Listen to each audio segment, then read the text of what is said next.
بینندگان عزیز و ارجمند السلام علیکم. این نوبت تصمیم گرفتیم بابت یکی از بیماری‌های ایستاده باشیم که شاید دانستن آن برای هر یک شمایان خیلی مهم است. وقتی خونشوری مایع سر این ویرانشوی شدیدی گردشخون مایع سر در یکی از رگ‌ها این باعث کفیدنی یعنی که رازریف خودی همون رگ‌ها دیده می‌شود که در آنجا خونشوری دیده می‌شود. چون میگویند که یکی از رگ‌هایش کفیده است. چون این هم میشود گفت. درست. بسیاری بیماران نزدیکان بیماران به خطاگی‌های بزرگ درس می‌دهند. و اون چگونه خطاگی است دکتر؟ باید بیمار رو در همین حالت که دیدن نباید از جای جنباند. در کدام حالی نباشد؟ در کدام حالی که نباشد باید بیمار رو گرزندل خوابانیدن لازم است.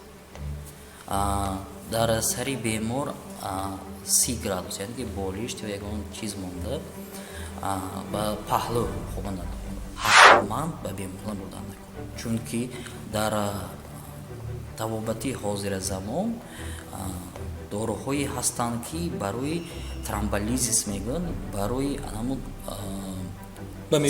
سختی کمخونی رو به معیار آمدن و اون ترومب‌هایی که حاصل شد حل میکنن.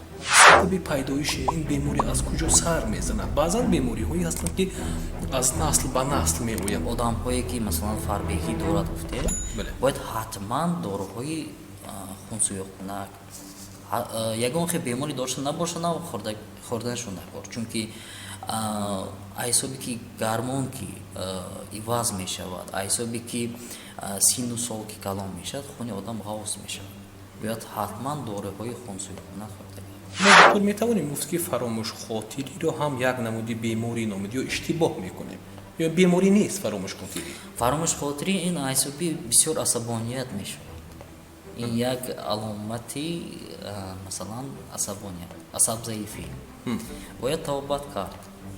عصباشون باید آرام کنند که به فراموش خاطری وارد نشوند. در فرجام برای هر یک شما خانه آباد و سالمی تن را تمام میکنیم، چون اینه که گفته شد عصبهای خود را احتیاط کنید تا آنی که همیشه سالم و بردم باشید.